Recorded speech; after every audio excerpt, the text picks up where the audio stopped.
So, welcome to Unique Sales Professionals Training Program, Exceptional Customer Service. And my name is Adam Kaplan. Welcome to this training module.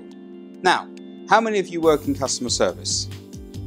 Good, just checking that we're here on the right course. All get your hands up.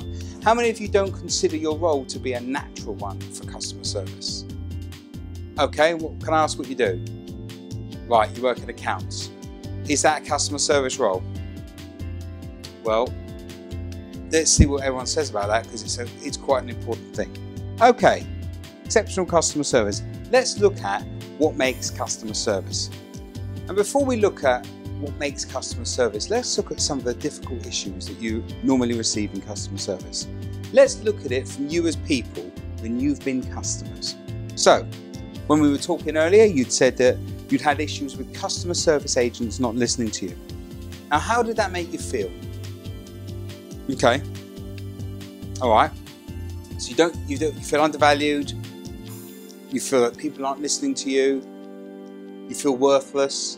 And what emotion goes through you when you feel that way? Bingo, anger. It's not good to have angry customers. It's not good to be angry as a customer.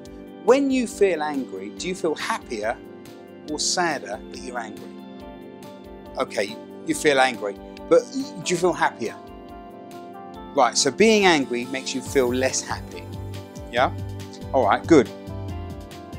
How does that make you feel about the company or the person that's made you feel angry? Yeah, exactly. That's just from not listening. We said the customer service agent not having the prerequisite knowledge to understand what you were talking about. Down to a lack of training, perhaps. How does that make you feel? Okay, frustrated. And what does that lead to when it gets, okay, we're back to anger, which makes you feel, that's right, less happy. So it's a second incident straight away that you're actually getting angry and feeling negative about the client or negative about whoever you're buying from as a result of a badly trained customer service agent. The third thing, not having the authority, not to deal with your problem. How irritating is that? I don't know about you, but one of my personal bugbears is where I have to ring up a particular company and say, like, to speak about a problem, talk about the whole problem. And then what happens? Well, I have to pass it on to my supervisor. Fine. You're on hold, normally for about 8 to 12 minutes. Supervisor comes, what do you have to do? Yeah. Exactly. Say it all over again. By the end of that, how do you feel? Like you're going crazy. It's best to find out if that person can help you and be straight as a customer. Do you ever have a situation where customers treat you with no respect? Or should I say, customer service agents treat you with no respect? As if you're a hindrance, an annoyance. Excellent. What other things do you think? An irritation. How does it make you feel? And then how does that make you feel? So you feel less worthless, you don't feel important, which makes you irritated, which makes you angry, which makes you less happy, which makes you not want to work with that client again. We all know who they are. Okay, good. Ever been cut off mid-conversation? Blood boil? That's an understatement. Sometimes it can be a system error. I know some call centres have a 3-minute limit to the call. Cuts them off, irrespective. It's not the customer service agent doing it, it's the telephone system. Dreadful. So ultimately, this comes to not valuing you as a customer. Why do we want to be valued? Why do we want people to why do we want to be made to feel important? Because it validates us. Brilliant. I couldn't have used better words. It validates us as people. So when you're held for a long time on the phone, what's that make you think? The customer or the supplier or whoever you're ringing doesn't actually value you.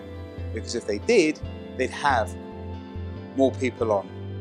I think that in America that there are some companies that deliberately have a long wait time. In fact, they've calculated that after 23 minutes, on average, a caller will give up and they look to answer within 25. Getting rid of a huge number of people. I can't be bothered anymore. This is the uncaring face of some very large corporations and companies in the world, where they really do offer very, very poor customer service.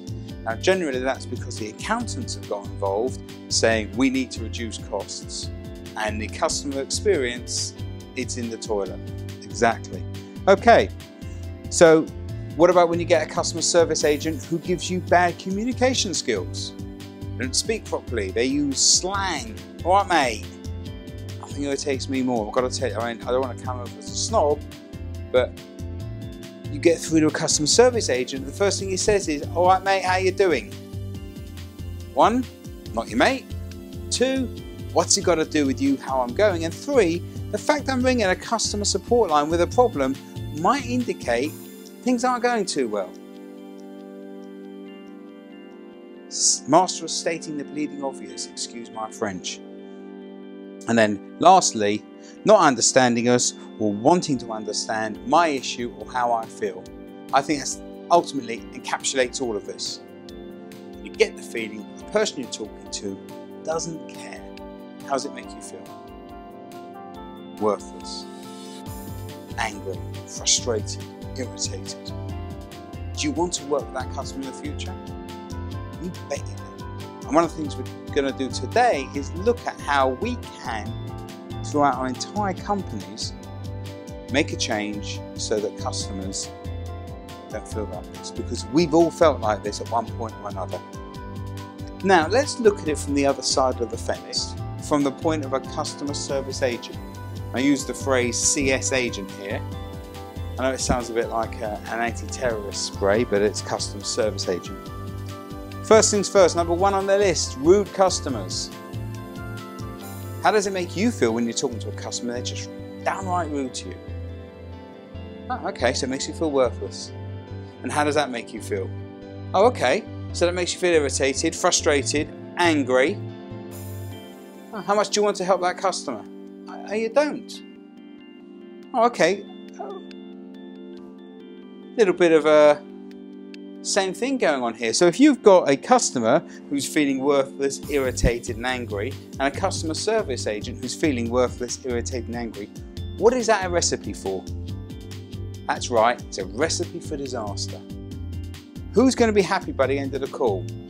Neither of you. Brilliant. Okay, you can have rude customers. What about unreasonable customers? Customers that want the world. What's that? You are an unreasonable customer. Well, there we go. We want, as customers, a lot. So if the customer service agent feels it's unreasonable, the customer service agent is already putting themselves on the back foot.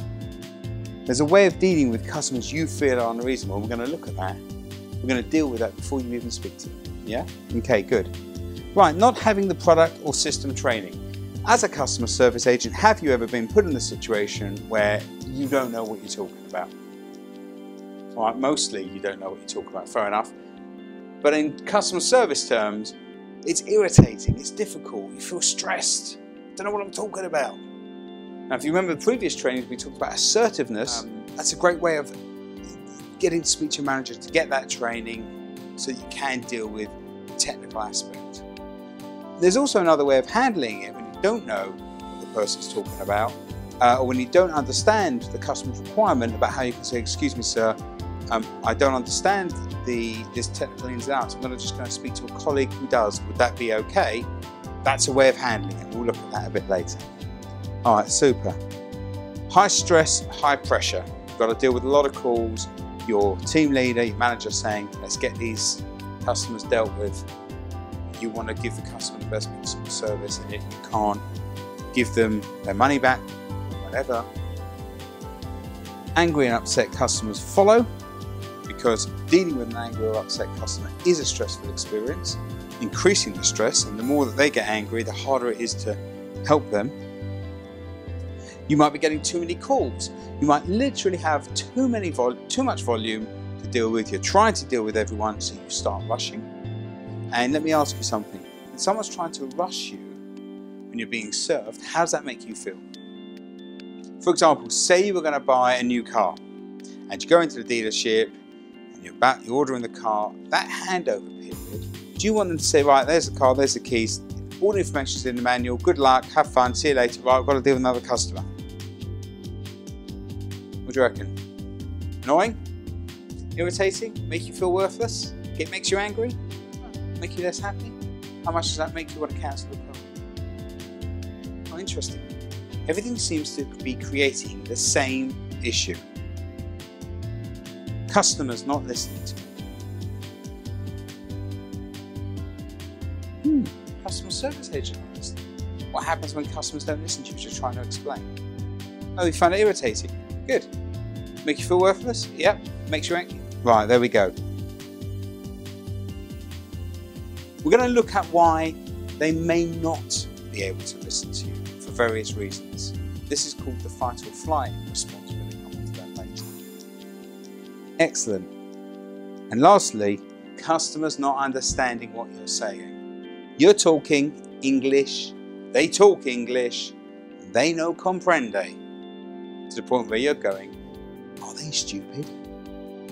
Well, it may be that they're not stupid. It may be that just they're frustrated. We're going to look at that in fight or flight, how you can increase communication so that everything rolls.